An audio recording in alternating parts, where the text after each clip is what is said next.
Le film montre bien aussi ce qui est Choi aussi. C'est vraiment un cinéaste de la nouvelle vague, vraiment, quoi. Donc qui est habitué à tourner en décor naturel. Et dès qu'il y a les contraintes qui sont liées aux effets spéciaux ou des choses qu'il faut forcément préparer là, pour les placements d'écran vert ou ce genre de choses, il estime qu'une surpréparation sur ces choses-là, c'est une perte de temps et d'énergie. Et qu'à la limite, il vaut mieux qu'il y ait l'émanation là, de l'idée qui soit là, même si elle est un peu foireuse, que vraiment qu'on soigne au maximum, parce que bon, bah, il faut tourner. Et puis bon, c'est le truc hongkongais qui est tellement passionnant. Enfin, c'est comme disait aussi par rapport à Julien tout à l'heure, par rapport au statut de l'acteur et puis le fait que tu es dans une famille. T'es là, bon, bah, c'est épuisant parce que tu es complètement à la disposition du réalisateur, mais tu fais tout. Enfin, on a cousu des costumes pour Black Mass 2, tu vois.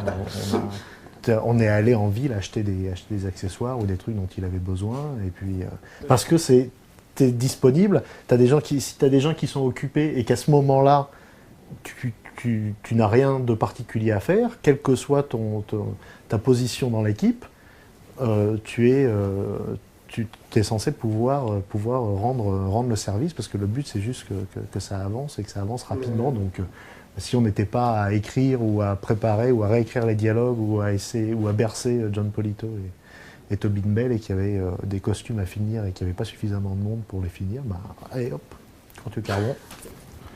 T'apprends à être très polyvalent. Les petites mains, donc c'est bien, c'est une très bonne... Si t'as survécu à Black Mass 2, tu peux tout faire. C'est une très bonne école. Tu n'as plus peur de rien après Black Mass 2. Ah ouais, bah après quand tu arrives sur le plateau comme réalisateur, c'est bon, t'as peur de personne. But now we come to a period that I call the battle for identity.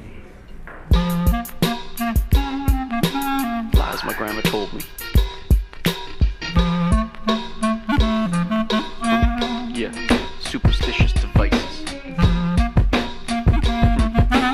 Lies my grandma told me. What? Urban mythological rules and bubble mice. Yeah. Salut kids et bienvenue dans En attendant Godard, saison 11, épisode 31. En plus de 40 ans de carrière, Choi s'est imposé comme le dernier nabab du cinéma hongkongais, voire asiatique, qui a connu des succès incroyables et des échecs cuisants, fruits et conséquences de ses expérimentations formelles et narratives perpétuelles pour renouveler son art et son industrie. Cinéaste frondeur, iconoclaste et subversif, la rétrocession de la péninsule à la République populaire de Chine en 1997, après 150 ans de domination impérialiste anglaise, marque et imprègne tout son cinéma. Après l'exploitation de son travail jusqu'à la saga Wong Fei-hung, En attendant Godard continue de plonger dans l'œuvre du cinéaste pour qui la mise en scène du chaos est à l'avant-garde de la création de nouveaux horizons formels et discursifs, mais aussi des plus belles émotions du cinéma.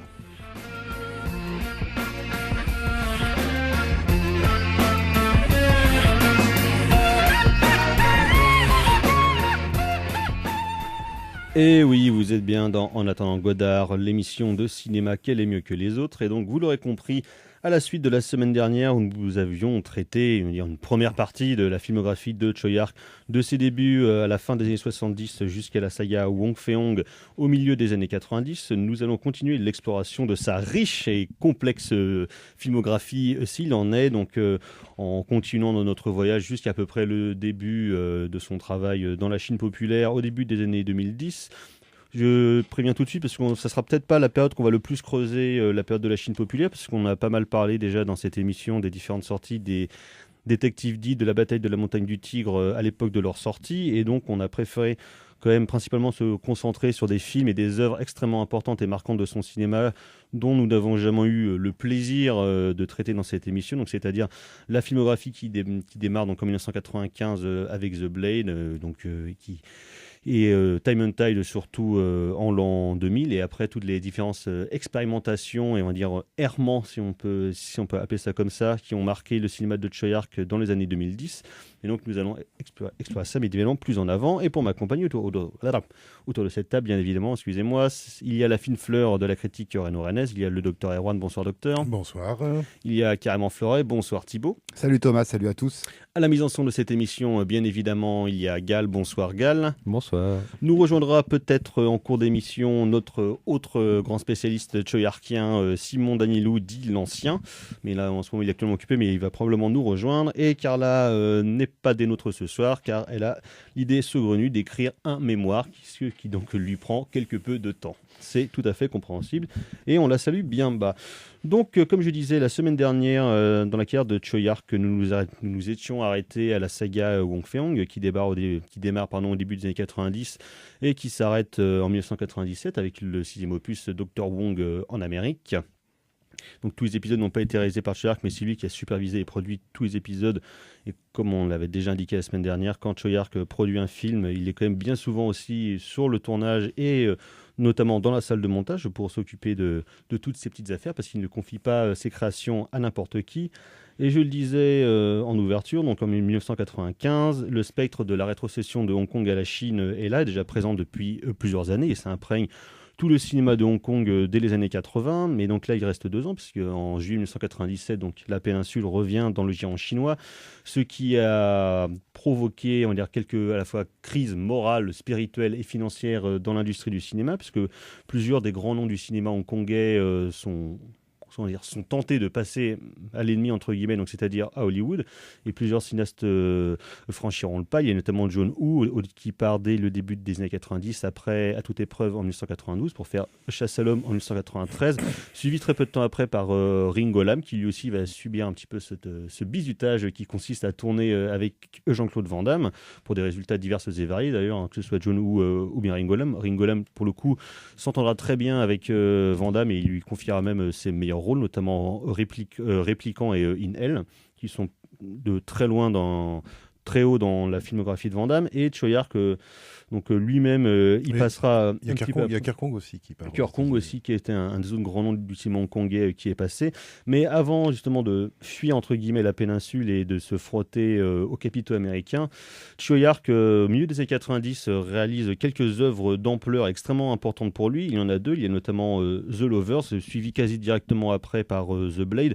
Donc The Lovers, c'est un mélodrame d'amour, probablement visuellement le plus beau film qu'il ait réalisé, en tout cas vraiment d'une splendeur visuelle absolue. Et de l'autre côté, il y aura un film totalement différent, à la fois dans ses velléités de mise en scène, dans ses propositions de mise en scène et dans tout ce qu'il veut dire en termes discursifs sur le cinéma hongkongais et sur Hong Kong même. Donc un film majeur et exceptionnel qui s'appelle The Blade, qui en fait est une relecture d'un personnage mythique du cinéma hongkongais qui est le sabreur manchot. Et donc quand il se met en branle ce film-là, il a la volonté claire et affichée, il le disait lui-même, de totalement transformer le wuxia, donc le film de sabre chinois, que lui-même il avait investi, on va dire, de façon plus classique. On en avait parlé la semaine dernière avec la saga de Wong Fei-hung. Et là, il fait quelque chose d'absolument différent et pour le coup réellement de mise en scène du chaos. Donc Doc, toi, je sais que comme Thibaut et moi ici, c'est un film qui nous a tous marqué quand on l'a vu, qui a vraiment un choc esthétique. C'est le premier de Choi-Ark que j'ai et qui n'est pas forcément le film le plus facile pour entrer dans la filmographie de Choi-Ark, pour entrer dans le cinéma hongkongais, même entrer dans le cinéma tout court, parce qu'à quel point c'est un choc visuel qui effectivement remet à plat toutes les choses que l'on pourrait connaître du cinéma asiatique et du cinéma de combat. Ouais, alors moi je sais que le souvenir que j'ai de ce film-là, hein, c'est effectivement de le découvrir sur Canal+, voilà, dans l'émission de Boukrieff, dans la programmation de Boukrieff qui s'appelait, je sais plus comment, le Ciné Club tout simplement, ou un truc comme ça. Et donc fin des années 90, un truc dans ce genre-là, 98, 99. Et c'est vrai que moi je connaissais rien au cinéma de Hong Kong. J'avais vraiment quasiment rien vu. Je suis même pas sûr que j'avais vu les Jackie Chan et les Bruce Lee à cette époque-là. Donc pour moi c'était complètement qui pourtant étaient les films les plus vendus en Europe, qui passaient sur M6 et tout. Moi j'ai complètement loupé tout ça quand j'étais gamin. Moi, les films de karaté et tout, j'ai complètement loupé tout ça.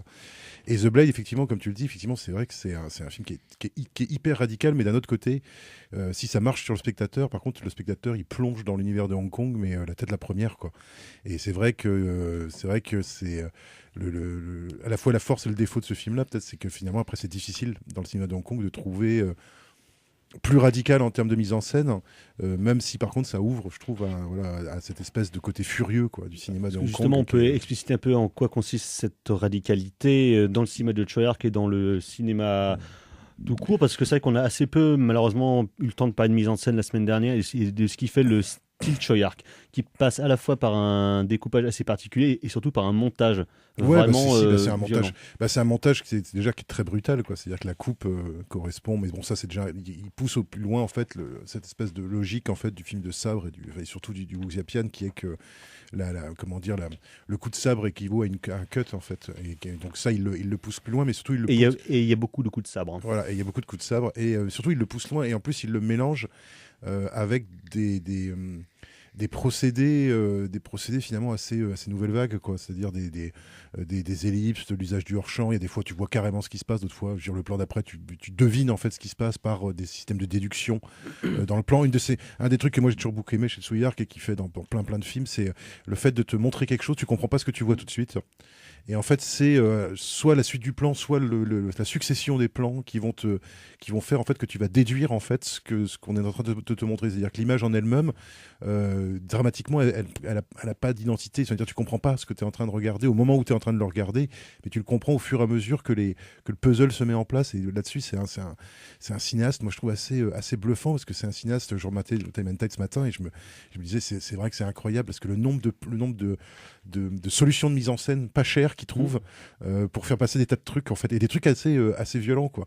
Et donc montage plus hors champ, plus son sens de l'ellipse, c'est-à-dire oui, parfois on change de place à l'intérieur du plan. Enfin, dans The Blade, c'est assez incroyable d'un point de vue spatial, c'est-à-dire que on a l'impression que la caméra est partout, quoi, et qu'on est trimballé, et puis la caméra peut tout, quoi. C'est une caméra libre. Ouais, c'est une caméra je dirais pas de palmesque, mais parce que c'est pas vraiment ça non plus, c'est plus rêche, quoi, quand même, que De Palma. C'est moins sinueux, mais il y a le côté un peu Argento, il y a ce côté un peu voilà, cinéaste maniériste des années 70, quoi, avec cette idée de la caméra qui peut tout, quoi. Et ça je crois que c'est vraiment très fort. D'autant que dans The Blade, la différence comme dans pas mal de ses films et des Hook Chapial de manière générale, c'est que là, la caméra est vraiment portée, qu'elle soit au poing ou bien à l'épaule, ce qui accentue ce côté chaotique, où effectivement la caméra des fois va se détourner de l'action, du geste de violence, d'un coup de sabre, d'un coup de poing, pour aller filmer ailleurs. Effectivement, comme tu le dis, mais en filmant cet ailleurs, ça renforce l'aspect violent. Voilà. Puis ça dit toujours quelque chose, c'est-à-dire que même quand il filme pas la violence en elle-même, même quand il filme quelque chose d'extérieur, ou je sais pas, un étal de marché, ou je dirais un symbole sur un mur, ou un truc comme ça a toujours quelque chose à voir avec la scène. Et en fait, il raconte dans un bouquin, dans un des rares bouquins qui est paru sur lui en anglais, il raconte en fait que il donnait pas d'infos en fait à ses acteurs. Les acteurs n'avaient pas de marque dans The Blade, et ils n'avaient pas de paroles, voilà, de dialogue, et que l'équipe photo, notamment le directeur de la photo, n'avait pas non plus de repères, en fait. C'est-à-dire qu'il lui donnait pas des repères lumineux, en fait, à partir duquel il pouvait construire son plan. Il dit tu m'éclaires la scène, et puis après il faisait ce qu'il voulait, en fait. Ce qui donne ce côté particulier. Ça perturbait énormément l'équipe. Ce qui perturbe tout le monde, y compris au visionnage, moi la première fois que je l'ai vu, parce qu'effectivement parfois le cadreur va filmer un truc et en fait le comédien part dans le sens inverse parce que c'est pas prévu, et du coup après il le rattrape, puis il y a des recadrages violents et puis ça semble, et puis alors il y a des moments, il y a des espèces de percées dans le fantastique, il y a des moments où c'est hyper cru, hyper une scène de combat la nuit dans les bambous notamment, ça, qui est à la frontière du fantastique, où tout d'un coup on a l'impression que les persos sont des fantômes qui peuvent voler dans les bambous. Ça c'est un super exemple, par exemple, d'utilisation du montage. Par exemple, dans cette scène-là, alors je la connais bien pour l'avoir, je connais bien le film pour avoir bossé un peu dessus, donc je connais un petit peu les rouages du film. Et dans cette scène justement du bambou, qui est la scène où il perd son bras, en fait, où le personnage perd son bras, il y a parce que l'histoire, on l'a pas parlé du sabre manchot, mais enfin l'histoire en gros, c'est un gars qui fait partie d'une école d'arts martiaux, une école de forgerons, artistes martiaux. Il y a une fille il y a la fille du patron qui se fait kidnapper. Il y a embrouille avec des bandits. Il va la sauver, puis les bandits sont plus forts que lui. Il coupe le bras et il est obligé de développer une nouvelle technique de combat avec le sabre brisé de son père mort. Voilà, c'est ça. Donc tout de suite, toute la symbolique. Voilà, tout de suite c'est cool. Et donc justement dans ce moment où il perd son bras. Il y a un truc qui est très bien, par exemple, la coupe du bras, on la voit pas dans le champ, en fait. Et elle est en fait créée, en fait, la violence du coup, en fait, elle est créée par deux trucs. C'est-à-dire que juste avant le plan du bras, Alors peut-être pas le plan juste avant, mais on va dire une 10 ou 15 plans avant, parce qu'il y a quand même beaucoup de plans dans ce genre de scène-là. Mais un petit peu avant, il y a un plan notamment où on voit l'un des bandits donc sauter sur l'épaule d'un de ses collègues avec une hache, et en fait, au lieu de retomber directement sur le bras du personnage, en fait, le bras du personnage est coincé sous un amas de bambou, en fait, et donc il fend un bambou en deux avec sa hache. Donc on voit le travelling sur la hache et le gros plan sur la hache qui coupe le bambou. Donc déjà, l'idée de la coupe, on n'a même pas besoin de nous montrer le bras parce que l'idée de la coupe, elle est déjà là. Et en plus, il est quand même sympa de souvenir qu'il dit bon, des fois qu'ils auraient pas bien compris, au moment où il se fait couper le bras, la lumière change et ça devient une lumière rouge, quoi. Donc là, si t'as pas compris que le mec s'est fait couper le bras, bon, c'est que t'as pas bien suivi le film, quoi. Et je trouve que c'est-à-dire qu'on voit rien. C'est-à-dire, à la limite, n'importe qui avec 15 000 € de budget pourrait faire cette scène-là. En fait, en termes de mise en... Alors, il pourrait pas la faire en termes de mise en scène, de pensée de la mise en scène, mais avec que dalle, on peut faire une scène parce qu'en plus, hyper violente. En plus, ça marche très bien parce que ça déplace la violence visuelle ailleurs. C'est-à-dire que le film, c'est pas forcément le plus gorasse des films de Choi Ark, c'est pas le plus esthétiquement, c'est pas le plus agressif en termes de sang, mais par contre, c'est le plus violent parce que c'est le plus brutal. C'est-à-dire que tous les artifices pour montrer la violence sont par des biais détournés, ce qui en fait la violence devient métaphorique et du coup beaucoup plus forte. Et pourtant, il y a des moments dans le film, notamment dans le combat final, il y a quand même des moments où, moi je me souviens que la première fois que je l'ai vu, moi j'avais jamais vu ça, je me suis dit mais c'est pas possible, il y a dû y avoir des blessés sur le tournage. Il y a dû y avoir des morts là-dedans. Tu te dis parce que il y a des plans avec, parce que le méchant il a une enfin le gentil, voilà, le méchant il a une espèce de double sabre et le gentil il a une espèce de, en fait le sabre de son père qui est un sabre brisé, en fait comme il n'a qu'un bras, il l'accroche à une chaîne, comme ça il peut lancer le sabre et ramener le sabre avec la chaîne. Il l'a fait tournoyer autour de lui et il y a des plans. Moi je sais que même quand on le regarde encore aujourd'hui, j'ai beau l'avoir vu 15 fois, quoi, 20 fois, quoi. Je veux dire, ça me fait toujours autant d'effet, quoi. C'est-à-dire cette espèce de voilà, avec la fameuse réplique sois plus rapide, clac, clac, clac. Bon, voilà, bon, là, c'est... Ouais, là, pour le coup, c'est clair, c'est ta, sauf que là, c'est en live, c'est avec des vrais acteurs, et bon, le méchant, faut quand même signaler, hein, qui est, comment il s'appelle? C'est Chumanchuk. Enfin, le gentil, c'est Chumanchuk, et le méchant, c'est Zhong Jingjing, qui fera ensuite les chorégraphies de Time and Tide, et qui est un acteur complètement hallucinant, d'une sale gueule de voyous. Ils ont tous un peu une sale gueule du coup, même là-dedans. Même les gentils, oui.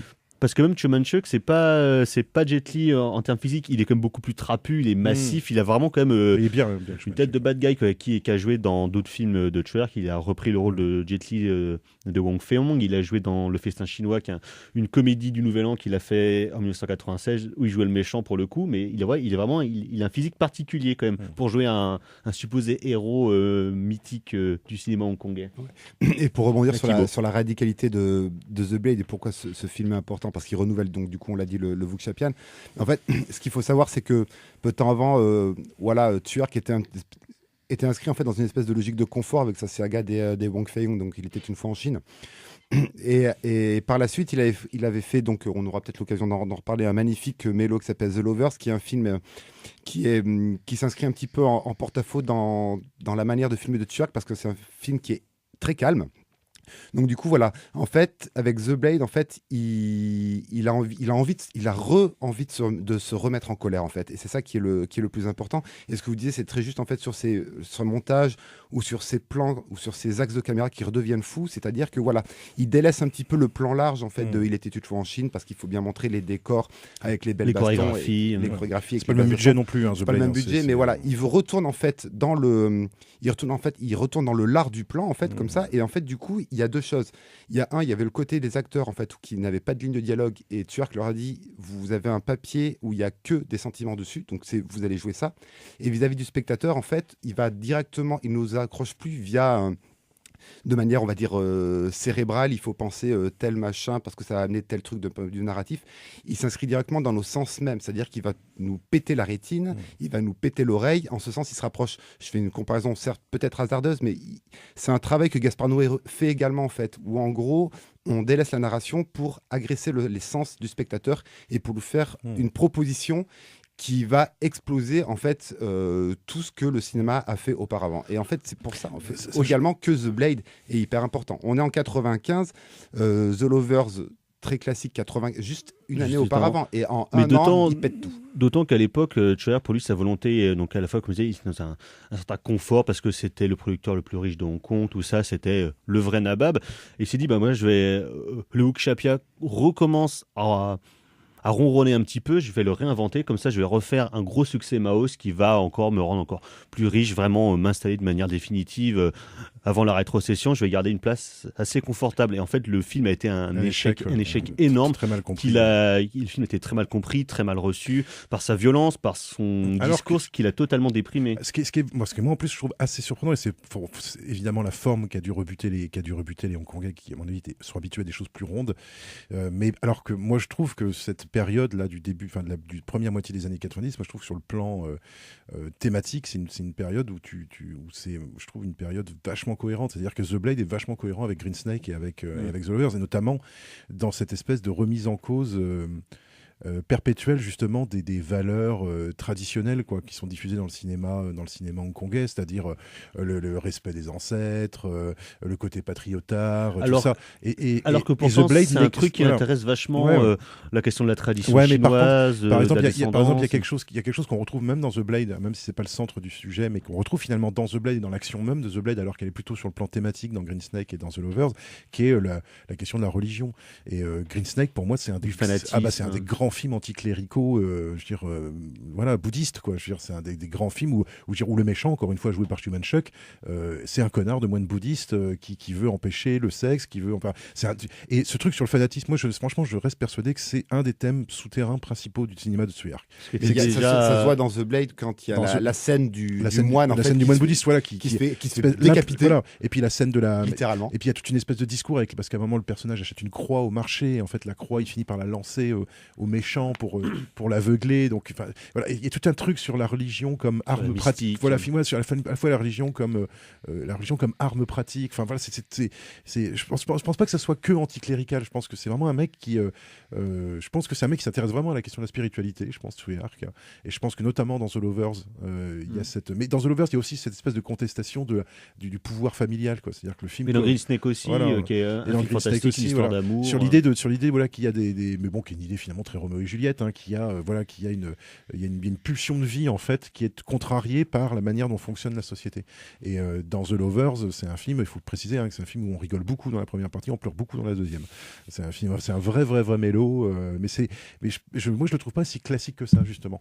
La fin, moi je trouve que la fin permet une aération, mais ces angles de caméra en fait qui semblent. Mais ça reste encore dans la lignée, par contre, où effectivement de en Chine, dans cette espèce de côté ample de sa mise en scène, qui vient beaucoup plus ramassée. Les plans sont moins débulés, la courte focale est moins utilisée. Alors sur la fin, il y a une production design somptueuse. La photo est très, c'est un petit peu ce que classique, on va dire, comme ce qu'on disait pour Shanghai Blues en fait, par exemple. C'est très mélo justement à la sœur, que des trucs qui paraissent un peu. Et puis Roméo et Juliette, parce que là en plus il y a une histoire de contexte socio-économique qui va pas du tout, parce que c'est une histoire d'amour entre une jeune fille très très riche qui se fait passer pour un garçon. Qui se fait passer pour un garçon. Donc ça retravaille un peu, de toute façon, ça retravaille l'homosexualité. Tout le cinéma de Hong Kong. Mais c'est une histoire de jeune fille qui est issue d'une famille riche. Son père la destine à un mariage, on va dire, forcé. Elle tombe amoureuse d'un prolo, quoi. Ouais, d'un jeune étudiant. D'un jeune étudiant. Et puis finalement, voilà, c'est Roméo et Juliette, c'est le vieux mythe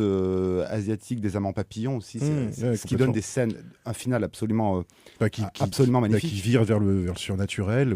Et après, à la fin, ça vire sur le fantastique, parce que en plus, dans The Lovers, la virée sur le fantastique. Le monde s'accorde, en fait, le climat s'accorde au désespoir des personnages. C'est ça, parce qu'en fait, dans le monde tel qu'il est, en fait, l'amour premier, dénué de cynisme, sincère, en fait, c'est un amour fantastique. Donc c'est un amour qui n'est pas réel, c'est l'amour du trou dans le réel. C'est le pur amour fantastique. Et c'est ça où Tsui Hark nous parle. On parlait lors de la première émission que Tsui Hark était un cinéaste éminemment pessimiste. Que ce soit dans The Blade, tout le monde termine tout seul. Dans The Lovers, tout le monde termine tout seul. The Blade, c'est presque Mad Max pour moi. D'une certaine manière, il y a un côté très Mad Max. Moi, je trouve, y compris dans la photo, c'est hyper terreux, c'est crade, c'est pas aimable. C'est pas aimable. Et puis avec le goût, mais ça c'est un truc qu'on retrouvera par la suite chez lui, le goût des personnages too much. Dans Seven Swords, par exemple, dans Seven Swords, en 2006, avec les Marilyn Manson, des persos qui ont des armures Mad Maxiennes, justement. Voilà, des armes toutes plus bizarres les unes que les autres. Enfin voilà, ce côté très BD finalement, et qu'on retrouve déjà dans très comic book, qui est un truc qu'il affectionne, mais qui justement il essaye de retravailler parce qu'il trouve ça très con comme genre. Mais The Blade est pas mal influencé aussi par le cinéma, le film de samouraï des années 70, tu sais, les trucs du genre Goyokin, les films de comment ils s'appellent, les Baby Cart aussi, les Baby Cart, voilà, toutes les Mizumi, le côté Fukasaku aussi, hein, même si c'est pas du cinéma d'arts martiaux, mais le côté quand tu vois des films de Fukasaku, que tu vois des films de Tsuyark, ça me semble quand même curieux que ce mec-là il ait pas vu des films de Fukasaku. Moi je vois un peu de Peckinpah aussi, et du Peckinpah aussi bien sûr. En même temps, dans cette lecture des personnages hyper pessimistes, fin de vie, de toute façon on va tous terminer tout seul, donc autant y aller en mode YOLO, que en fait dans cette recherche du plan, du rentre dedans en fait dans le plan, c'est ça. Ouais, puis avec l'idée quand même avec l'idée de la dignité dans le chaos quand même, qui est effectivement assez proche de Peckinpah, cette idée que c'est le baroud d'honneur et qu'on va, on va représenter une dernière fois alors que alors que le monde s'écroule autour de nous, quoi. Et ce qui est un peu ce qui arrive aux personnages de The Blade, qui sont pas des personnages si sympathiques que ça en fait, et qui finalement voilà, je dirais une espèce de rachat de ces personnages, enfin voilà, dans la scène finale, et le combat contre le méchant, c'est aussi un combat contre leur propre part de violence, de brutalité. Enfin voilà, je pense qu'il y a pas mal de choses. Pour le contexte de les films d'avant The Blade, donc on a parlé de The Lovers, donc le grand mélo pessimiste et compagnie, mais après The Lovers, il y a eu aussi le Festin chinois pendant l'émission de nos 10 ans. Là, t'en avais parlé aussi, qui est le film de bouffe traditionnel, comédie, super comédie. Voilà, une comédie kung-fu sur la bouffe. Un genre qui est extrêmement balisé également, quoi. Et du coup, c'est pour ça que The Blade, The Blade n'est pas un film que tu peux prendre en fait à la légère, et que par ce film-là. En fait, il faut voir un peu de Vuxiapian, il faut voir un peu de Suar, qui remettre un petit peu dans un contexte de genre et dans le contexte de l'artiste. Il faut faire ça pour tous les films, mais là il faut vraiment pousser le truc plus loin, parce que sinon on n'y panne rien du tout. Pour moi, de toute façon, c'est sûrement le pont avec l'Enfer des armes, quoi. C'est les deux films qui sont le plus proches, quoi, en termes de nihilisme, à la fois formel et narratif. C'est les deux qui sont. Et en même temps, il se double avec Time and Tide aussi. Mais c'est bien, oui, j'allais dire, c'est bien pour ça que c'était mon corpus en maîtrise. Non, n'avais pas choisi ça. Nous allons continuer donc à parler de Tsuyark, mais tout de suite on fait une petite pause en écoutant justement un morceau de la bande originale de The Blade.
Vous êtes toujours dans En attendant Godard sur Syllab, et donc c'était un extrait de la bande originale de The Blade par Raymond Wong.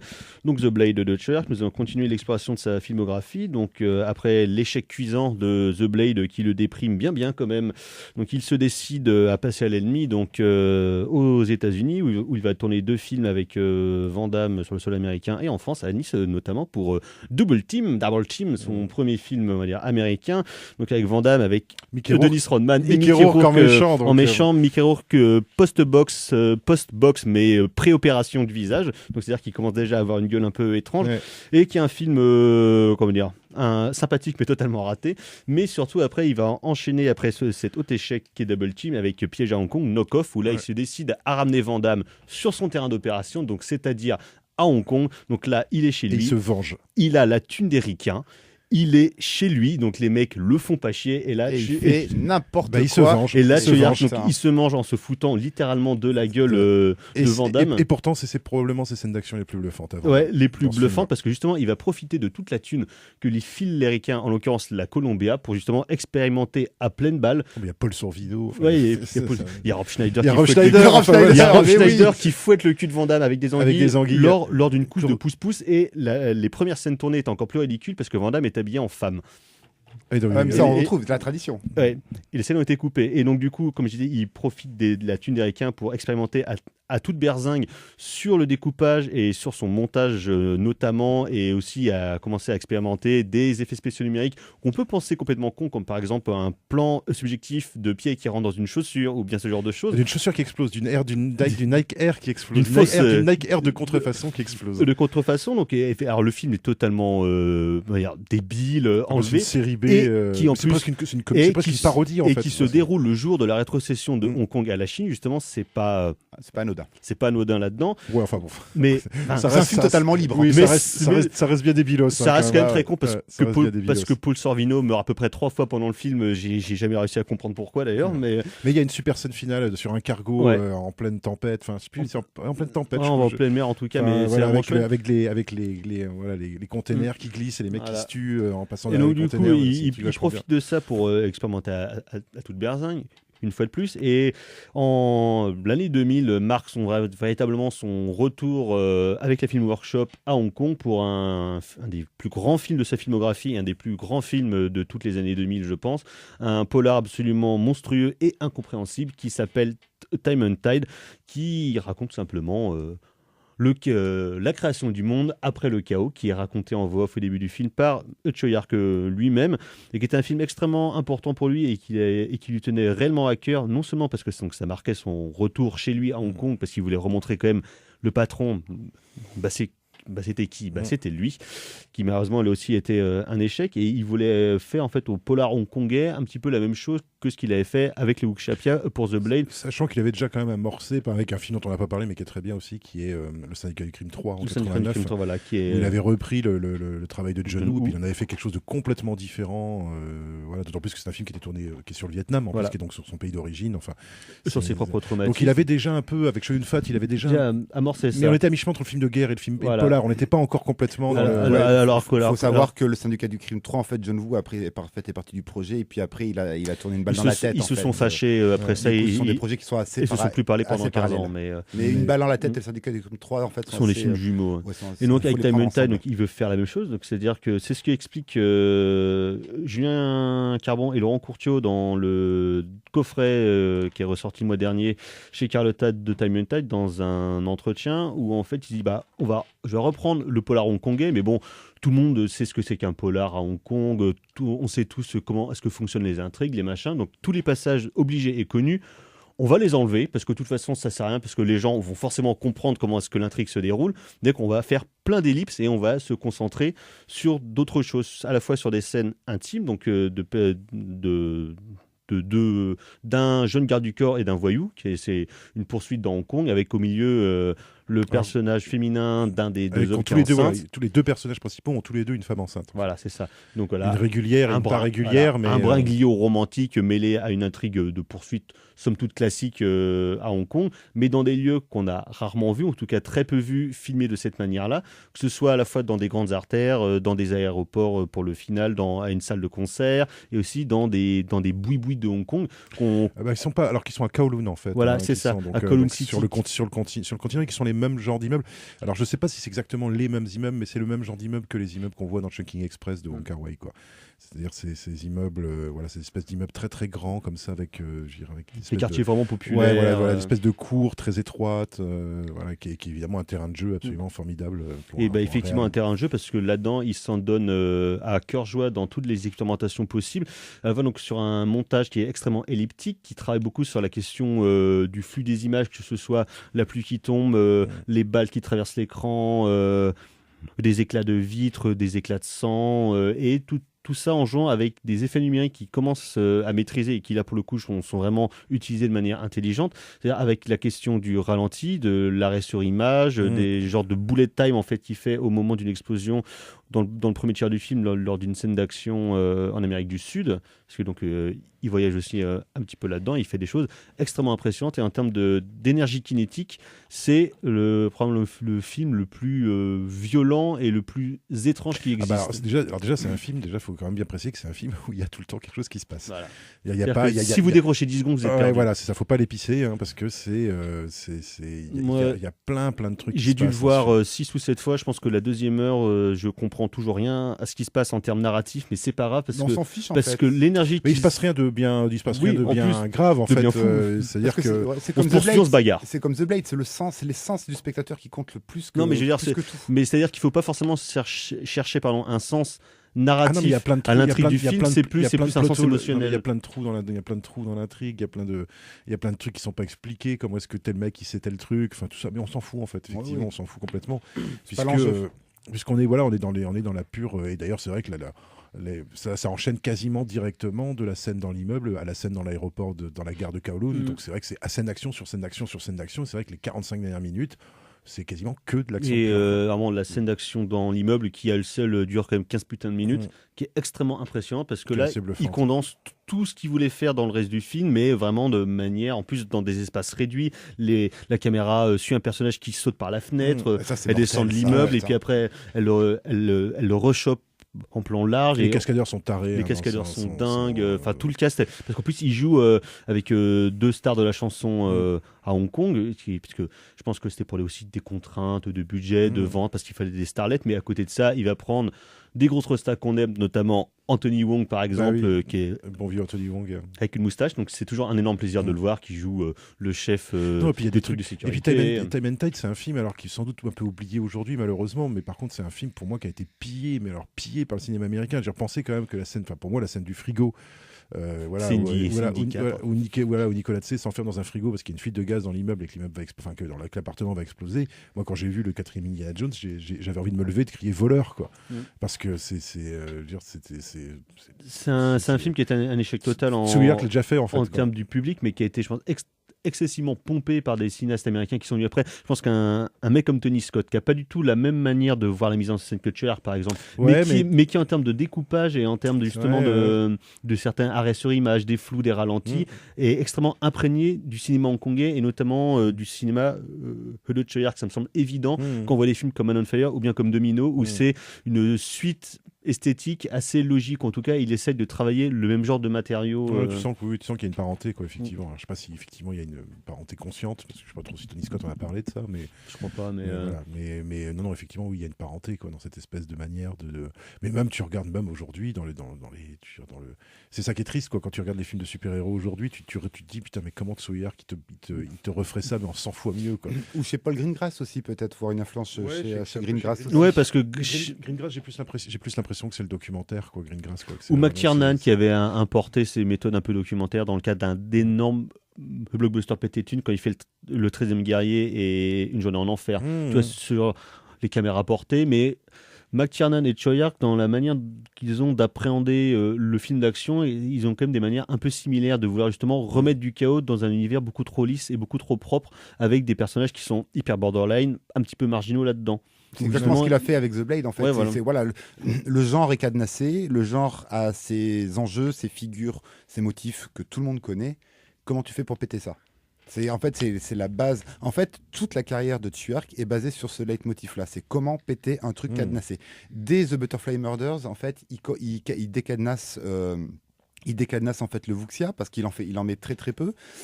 Les figures sont là, ces chevaliers ce qu'on disait lors de la première émission, et héritier un petit peu ces espèces de jumeaux du cowboy solitaire de western. Dans The Butterfly Murders, il en fait un Whodunit.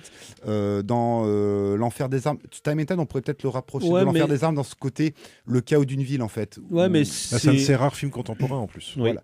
Parce mais toute la filmo de Tsuyark après, il a quand même fait beaucoup de films en costume. Il a déconforté en fait tous les genres qu'il a travaillé en fait, et tous ces films ne sont et puis alors je pense qu'il y a une réponse. Moi je pense aussi que on a beaucoup parlé dans le DVD, ils en parlent beaucoup, des clins d'œil à John Woo, mais je pense aussi qu'il y a une espèce, notamment dans la première partie du film, dans les 15 premières minutes, je pense qu'il y a aussi une espèce de réponse à Wong Kar-wai Je pense, c'est-à-dire que il s'amuse beaucoup. Je pense ça ressemble à ça, ouais, c'est vrai, parce que le début, les 10 premières minutes, il y a le côté un peu éthéré de Wong Kar-wai qui filme. Et chez Wong Kar-wai, tu retrouves un peu ce côté, ce rapport au montage aussi, au temps, au ralenti. Dans Les Cendres du Temps, c'est pas si éloigné que ça. Si on prend Les Cendres du Temps de Wong Kar-wai, par exemple, donc le Wuxia de Wong Kar-wai qui sort en 94, qui sort un an avant The Blade. Mais il y a des est-ce qu'il n'y aurait pas une influence effectivement des Cendres du Temps sur est-ce que tu vois, moi je me suis toujours posé la question, je me suis dit mais est-ce que Tsuyark l'a forcément vu ce film-là, mais est-ce qu'il s'est dit tiens putain ouais on peut aller assez loin quand même, parce que Les Cendres du Temps ça va assez loin. C'est l'émulation en fait qu'il y avait dans la péninsule à Hong Kong à l'époque, quand tu avais comme des cinéastes comme John Woo, Ringo Lam, Johnny To qui œuvraient par... La fin c'est Johnny To, hein. Dans des genres assez différents, la scène dans l'aéroport avec les lumières éteintes, c'est hyper Johnny To, et en fait on dirait qu'il s'amuse à pasticher en fait tous les grands de Hong Kong, tous les gros styles de réalisation qui sont en cours, tous les mecs qui sont en concurrence avec lui. En fait il dit je le reprends, mais je peux le faire aussi bien que vous, voire mieux, parce que c'est moi le patron. Et puis ça reste dans sa thématique du chaos. Mais il y a un côté hyper arrogant là-dedans, et en même temps extrêmement enfantin, presque jouissif à le voir faire ça. C'est quelqu'un qui croit énormément à ce qu'il fait. Enfin, je veux dire, au pouvoir, notamment au pouvoir d'évocation du cinéma. Moi, je trouve que la manière dont ils traitent leur chant, moi j'adore la manière dont ils jouent avec le cadre, la profondeur de chant et tout ça pour nous faire comprendre des choses sans avoir à nous les montrer, à nous dire tiens voilà ça c'est une table quoi. Il va nous montrer une ombre et on va comprendre que c'est une table en fait, voilà. Et je trouve que là il y a un vrai truc un vrai truc super intéressant quoi chez Tsuyark, en plus du montage quoi évidemment. Après sur le côté pastiche mais je peux le faire mieux, en fait voilà, c'est le paradoxe de Tsuyark en fait, on l'a dit, ça fait 2 émissions qu'on le dit, mais voilà il est en fait écarté entre reprendre des figures classiques et puis en même temps les démembrer, entre le passé et puis le futur pessimiste, et ce passé qui est toujours présent. En fait, voilà, c'est un cinéaste qui est qui s'auto-écartèle en fait limite, et c'est pour ça qu'en fait qu'il en devient passionnant, parce qu'en fait tous ces films toute sa filmographie est un énorme paradoxe, et c'est ça qui est fascinant. Il est passionnant, mais pour revenir sur quelque chose d'autre, c'est que dans son pays, quand même, assez vite, il a été reconnu comme le cinéaste qu'il doit être, notamment quand il a fondé la Film Workshop en 1984, qui est son propre studio. Mais en Occident, la reconnaissance est d'une manière hyper tardive. C'est-à-dire que Zoo est sorti en France, mais ça n'a pas été... encore à Eclipse, vraiment. Quoi. Ouais, Eclipse, vraiment. De temps en temps, on se souvient qu'il y a Tsuyark qui existe. Voilà. Quoi. Alors que des mecs comme John Woo ou bien Johnny To sont beaucoup plus considérés. Mais Tarantino avait dit du bien. Ou bien Tarantino a dit du bien de Tsuyark aussi. Ouais, mais plus tard. Un mec comme Wong Kar-wai, justement, qui a eu un succès dans les festivals en Europe, surtout à partir de In the Mood for Love. Enfin, même avant, avec Les Cendres du Temps, c'est trop mal poli. Voilà, c'est parce qu'il a un cinéma beaucoup trop particulier, même s'il avait été assez bien traité en 83, quand les Cahiers du cinéma ont fait un numéro spécial à Hong Kong, où Olivier Assayas et Charles Tesson étaient partis sur place justement pour rencontrer tous les artisans du cinéma hongkongais. Mais c'est venu très tardivement. Il a fallu quand même attendre que le magazine HK et HK Vidéo commencent à sortir les films en VHS, puis après en DVD dans des superbes éditions, et faire un véritable travail de recherche et d'écriture sur le cinéma de Hong Kong et sur Tsuyark notamment. Ils ont consacré plusieurs entretiens et plusieurs dossiers à son cinéma dans toutes les années 90. Certains même, des journalistes, donc Laurent Courtiot et Julien Carbon, sont partis à Hong Kong bosser avec Tsuyark à la workshop pour développer plein de films qu'il n'a jamais pu faire, parce qu'il est toujours sur 15 000 projets à la fois. Il avait un Godzilla, il avait un projet sur les X-Men avant que les super-héros ne reviennent au goût du jour, ce qui a donné la saga des Black Mask, qui est dans un style tout à fait différent et beaucoup plus burlesque. Oui. Le premier n'est pas réalisé par Tsuyark. Ils ont développé énormément de choses qu'il n'a jamais pu faire, parce que Tsuyark est quand même quelqu'un de assez dispersé. On sait que c'est un bourreau de travail qui ne dort quasiment pas. Il dort dans les 4 heures par nuit, donc il appelle tout le temps les mecs en Chine, à Hong Kong, aux USA. Il bosse en permanence, donc ce qui fait qu'il met toutes ses équipes sur les rotules.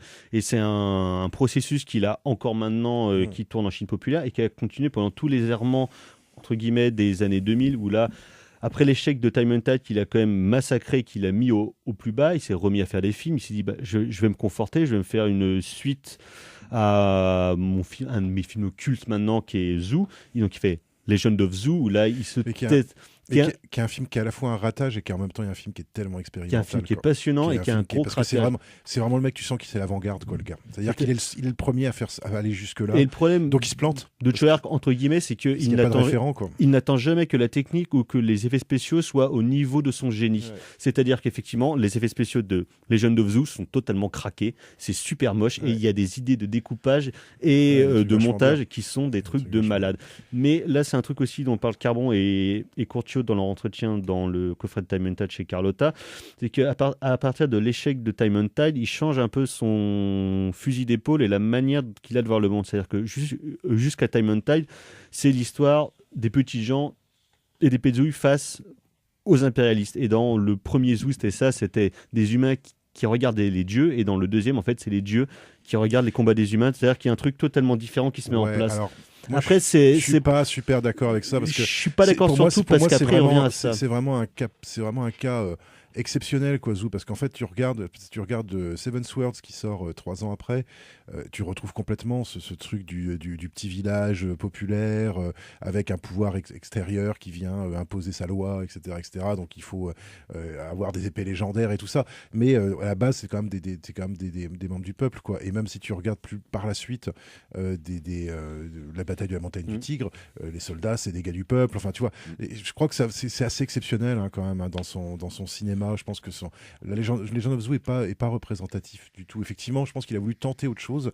Et il est assez vite revenu quand même à ces personnages un peu picaresques, voilà, qu'il a toujours affectionné, quoi. Et dès Seven Swords, en fait. Seven Swords, pour moi, c'est la version réussie de Legend of Zeus. C'est-à-dire que tu sens qu'il a compris un tas de trucs sur les effets spéciaux, et notamment il a compris qu'il faut pas faire du 100% effets spéciaux, qu'il faut mêler les effets spéciaux avec des trucs plus terre à terre, des trucs plus terre à terre. Et il y a des scènes dans Seven Swords qui sont des scènes qui sont des vraies scènes qui sont des scènes qui sont clairement on va dire les héritières de The Blade, quoi. C'est-à-dire que tu retrouves à certains, pas tout le temps, mais tu retrouves même à dans la moments, photo, la photo, ce côté beaucoup plus terreux. Après, je pense que Seven Swords, on y reviendra largement parce que Spectrum Film ressort le film à l'automne normalement et dit après dans une version inédite. Donc peut-être qu'il y aura une version qui dure plus de 4 heures, alors que le film sorti un peu partout fait 2h40, voilà. Et on voit vraiment qu'il y a des trous narratifs. Et il y a des choses géniales. Et il y a des choses absolument superbes dedans. Et dans les années 2000, les méchants sont super. Voilà, il va continuer à expérimenter des choses avec 2 films ratés, notamment The Missing, qui est peut-être son plus mauvais film, et All About Woman, qui était une tentative craquée de revisiter Peking Opera Blues, mais dans un monde contemporain. Il n'a pas fait un remake de The Eye? The Missing, c'est un peu ça, c'est un peu justement les films des frères Tang qui faisaient. Je crois que c'est pas son truc. Qui est totalement raté, c'est super moche, ça dure 2 heures en plus, c'est vraiment plombé. Et donc, Seven Swords, c'est le premier film qui tournait avec des capitaux chinois en partie.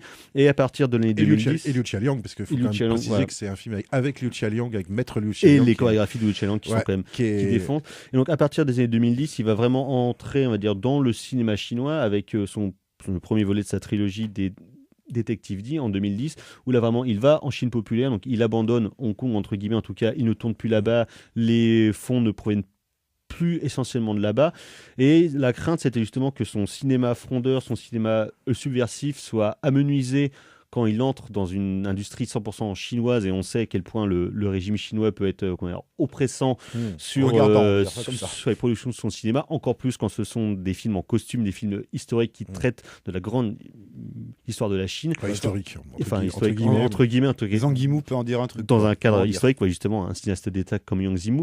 Justement, c'était assez rare. Il fait pas du cinéma patriote. Non, il fait pas du tout justement du cinéma patriotique et du cinéma de propagande, parce qu'il est suffisamment malin pour justement mettre entre guillemets de l'eau dans son vin pour passer sous le pied de la censure. Et finalement, la violence est beaucoup plus directe dans un discours, même si son montage, son découpage se sont un peu, entre guillemets, calmés à ce niveau-là. C'est pas l'excessivité de The Blade ou de Time and Tide, mais je trouve qu'il est quand même suffisamment malin et suffisamment intelligent. Quoique. Notamment quand même dans le premier Détective D, où il y a littéralement un Bouddha qui tombe sur le palais royal pour justement tout repartir de zéro, et que ce soit dans les 2 préquels Détective la 2 et 3, c'est absolument prodigieux.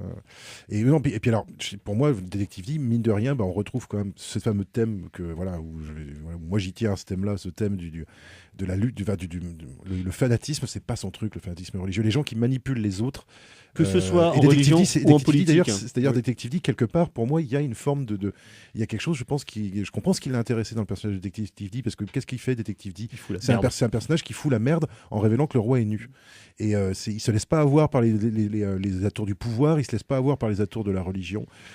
Et pour moi, je veux dire, dans le message de Tsuyark au spectateur, il y a toujours cette idée de pas se laisser embringuer par des connards qui vont vous envoyer à la mort, quoi. Et moi, je trouve que alors là, pour le coup, c'est pas patriotique du tout, quoi. Et quand tu regardes un film comme La bataille de la montagne du Tigre, pareil. Sans révéler de quoi il s'agit, mais le générique final de la bataille de la montagne du Tigre, c'est pour moi un des meilleurs génériques qui a été produit dans ces dernières années, parce que c'est un générique qui fait revoir le film de manière complètement différente de la manière dont on l'a vu. Et moi, pendant tout le film, c'était peut-être celui qui a l'air le plus patriotique. Parce que justement, c'est celui qui l'est le moins, finalement. C'est justement un remake d'un film qui était commandité par la femme de Mao en 1948, gros film de propagande, machin. Il le prend totalement à l'envers, parce que justement, en remettant dedans des éléments ultra pulp, qui en fait invalide tout le discours hyper propagandiste, grosse couille chinoise qu'on pourrait avoir dans le truc, quoi. Ouais, complètement. Et en plus, ce qui est intéressant dans cette période-là, maintenant, de la Chine populaire, c'est qu'il n'en oublie pas quand même, pareil, d'expérimenter continuellement. Là, il profite des capitaux chinois qui ont quand même de la thune pour bosser sur la 3D, à nouveau il a l'avant-garde sur le défilement des images, le 60 FPS, tout ça. C'est-à-dire que pendant que les Ricains le font, que des mecs comme Cameron, comme Del Toro, comme Spielberg le tentent en Nouvelle-Zélande dans le pipeline de Weta de Peter Jackson, lui le fait en Chine avec ses moyens, il tente ses propres trucs, il bosse sur ses propres caméras avant de tourner Flying Swords of Dragon Gate en 2011 qui marquait son retour avec Jet Li. Il a tourné un film qui n'est pas sorti, qui était juste un film qu'il a tourné un petit film d'époque juste parce qu'il voulait tester les caméras 3D, donc il s'est dit tant qu'à faire, autant faire un vrai film.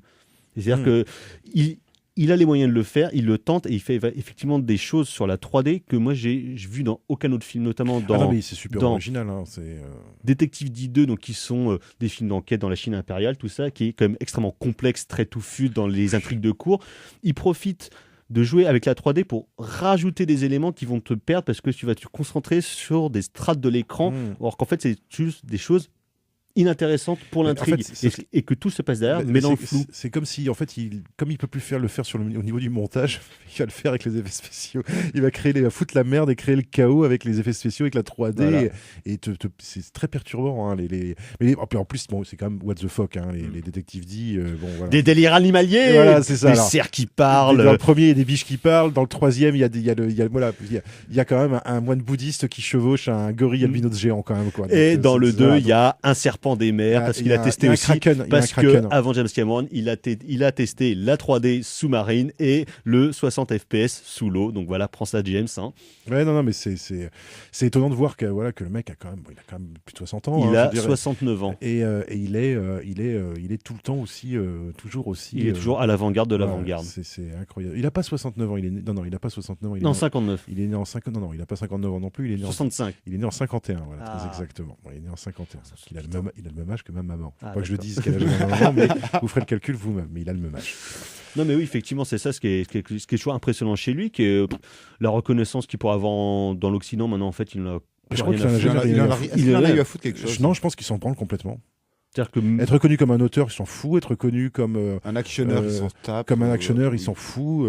Tant qu'on lui donne du fric, je pense que il y a ce côté petit malin aussi. Il y a ce côté, tant qu'on me donne du pognon et qu'ils se rendent pas compte que moi, tant que je gagne, je joue. Voilà, exactement. Il en profite pour faire des films avec Stephen Chow, qui est la plus grosse star du box-office en Chine, donc qui a fait les Show in Soccer, qui a fait Crazy Kung Fu, qui a fait The Mermaid. Voilà, The Mermaid, qui est le plus gros succès du cinéma chinois, qui a fait les King of Comedy. Voilà. Il fait son truc, il prend la thune, il donne son message. Et c'est pour ça que de manière intelligente, par des mecs comme Charles Tesson, justement, il avait beaucoup été comparé à un mec comme Fuller, par exemple, qui était pareil, un maverick. Pour moi, c'est un mec qui est plus proche, effectivement, du cinéma américain des années 30, 40, 50, c'est-à-dire c'est Raoul Walsh, c'est effectivement, c'est Sam Fuller, c'est Jules Dassin, tous ces mecs qui ont été traités un peu comme de la merde quand ils travaillaient, puis parce qu'ils font des films d'action, parce qu'ils font des films de genre, et t'as l'impression qu'ils y touchent pas, alors qu'en fait c'est ouais, c'est un véritable contrebandier, d'autant que le faire maintenant dans le système c'est encore toujours de production chinois, c'est encore plus compliqué. Enfin, c'est en tout cas aussi compliqué que de le faire dans la période américaine des années 40-50. Avec le McCarthy, c'est le même genre d'oppression d'État qui se pose sur l'industrie du cinéma. Et c'est ça qui est toujours fascinant et qui est impressionnant chez lui. Après, le cinéma chinois maintenant peut moins se permettre en fait de censurer les gens. C'est-à-dire que maintenant que tu as Jason Ke et tout ça, c'est-à-dire qu'il y a une espèce de tolérance, on va dire, qui fait que le problème, c'est comme ça commence à rentrer, comme le cinéma chinois commence à arriver sur les festoches, à Cannes, machin, tout ça. Ça veut dire qu'à chaque fois il y a un scandale, on peut pas. Mais c'est-à-dire tu peux pas empêcher de. Enfin, tu vois, en Iran, ils voient bien que les Chinois, ils voient bien comment ça se passe avec l'Iran, ils empêchent les mecs de sortir. Ça fait un scandale à chaque fois ils passent pour des pégus, quoi, tu vois. Mais c'est-à-dire qu'il va se passer la même chose qu'avec le cinéma américain. Le cinéma chinois va savoir en fait intégrer la subversion. Donc ça, pour le coup, dans les années à venir, c'est ce qui va être intéressant, justement, de prendre des opinions qui sont dissidentes et les intégrer à leur propre cinéma pour justement faire croire que la Chine sont capables de produire des œuvres subversives, intéressantes et ultra politiques sur le régime. Oui, mais je pense que le désir de respectabilité à l'international aide finalement quelque part les cinéastes, même si je pense que les cinéastes les plus... ceux qu'on empêche de tourner en Chine, je pense qu'ils diraient pas la même chose que moi. Je pense qu'ils diraient non, la censure elle est toujours là, et je pense qu'elle est toujours là. Simplement, il faut effectivement faire le dos rond et puis... profiter de ce qui était comme aux États-Unis, c'est-à-dire du fait que les censeurs sont pas dupes, mais voilà, personne n'est dupe en fait dans cette histoire, ni le public, ni les censeurs, ni les réalisateurs. Puis en même temps, tout le monde joue la partition parce qu'il faut donner le change, quoi. Voilà. Et je pense que le cinéma chinois, il est en train de se transformer de cette manière-là, quoi. Avec une partie cinéma d'auteur, avec une partie gros cinéma, gros véhicule, avec les coprods aux États-Unis où on met des personnages chinois partout, voilà, parce que ils font comme ils font avec avec n'importe quelle forme d'industrie. De toute façon, les Chinois, je veux dire, c'est leur tour, donc les mecs, ils y vont, quoi. De toute façon. Et au milieu de tout ça, on a le Choi Ark. Mais très bien, mais par contre, c'est dommage que ça aide pas plus la reconnaissance de Choi Ark. Ça, c'est un peu dommage, je trouve. Que ce mec-là soit toujours aussi oublié, quoi. C'est un petit peu... je trouve ça un peu triste, quoi. Parce que... Alors, je pense qu'il s'en fout, mais je trouve ça un peu triste pour le public français. Parce que je pense qu'il y a plein de gens qui verraient leur manière de voir le cinéma complètement changer s'ils regardaient un peu de Choi Ark. Et pas avec des œillères, quoi, mais de manière ouverte, quoi. En se confrontant à quelque chose d'exotique, mais pas simplement d'exotique parce que c'est chinois, mais d'exotique parce que t'as jamais vu ça au Cinoche, quoi. Et bon, je pense que pour l'instant, il y a encore du boulot à faire, du boulot d'éducation à faire. Voilà. Et donc récemment, Time and Tide est ressorti chez Carlotta dans une grosse édition collector, où moi personnellement, je suis un peu déçu en termes éditorial justement sur la question des bonus. C'est vraiment un peu léger comparé à ce que justement HK, comme je disais, dans les années 90-2000, où là, certes, Arc était beaucoup plus accessible pour venir le parler, tout ça, mais c'est vrai que c'est un peu dommage, ça reste un peu léger comparé à la fureur et l'importance que représente le film dans le cinéma hongkongais et dans la filmographie de Choi Ark. Mais en tout cas, on vous encourage vivement à le découvrir. Si vous pouvez choper des numéros de HK Vidéo, faites-le. Et un numéro de la revue Panique au milieu des années 2000 qui avait consacré un dossier à Choi Ark absolument magnifique. La revue qui était dirigée par Jean-Baptiste Toré. Donc voilà, voyez le cinéma de Choi Ark, c'est toujours le plus grand cinéaste vivant en activité et d'accepter. Avec Fabien Ottoniente. Avec Fabien Ottoniente, bien évidemment, dans le même style. Donc voilà, rapidement, on va passer au coup de cœur, docteur. Alors moi, ce sera un double coup de cœur qui, au départ, ne me semblait pas avoir de lien, mais qui finalement en a, en y réfléchissant. C'est Anatahan, le dernier film de Joseph von Sternberg. Voilà, donc des histoires de Japonais sur une île qui ne veulent pas se rendre. Et ailleurs, de l'autre côté, L'île aux chiens de Wes Anderson. En fait, je me suis rendu compte qu'en fait, les deux films fonctionnent sur le même principe. C'est-à-dire des films bilingues, des films où il y a à la fois de l'anglais et du japonais, mais où le japonais n'est pas sous-titré. Et où tu comprends quand même les choses, même quand tu comprends pas la langue. Des espèces d'expérimentations autour du langage. Ouais, super intéressante et voilà, donc très bien. Carrément Fleuret. Moi, ce sera comme la semaine dernière. Ça sera Choi Ark avec une mention spéciale pour The Lovers. Vraiment un film absolument magnifique, théoriquement passionnant dans l'approche du genre. Et un film super dans l'approche du genre fantastique, qui s'accorde totalement dans la filmo de Choi Ark, en même temps en étant totalement différent. Donc voilà, le paradoxe que Choi Ark fait film. The Lovers, magnifique. Moi, ça sera un petit film que j'ai découvert enfin le week-end dernier, c'est Laurence d'Arabie de David Lean. Ah oui, ouais, c'est pas mal. Hein.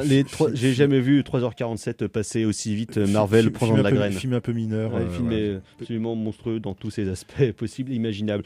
Donc voilà, pas d'émission la semaine prochaine. On prend évidemment une semaine de vacances bien méritée. Une fois de plus, voyez le cinéma de Choi Ark et découvrez le cinéma hongkongais si vous ne le connaissez pas. C'est parmi les plus beaux cinémas du monde et vous allez prendre à la fois beaucoup de plaisir, vous allez beaucoup pleurer et vous allez voir de la bagarre comme vous n'en avez jamais vu dans votre vie. Merci beaucoup à Gal pour la technique. Bonne semaine à vous. Prochaine émission, prochaine édition. À ciao, bonsoir. Salut. Ciao.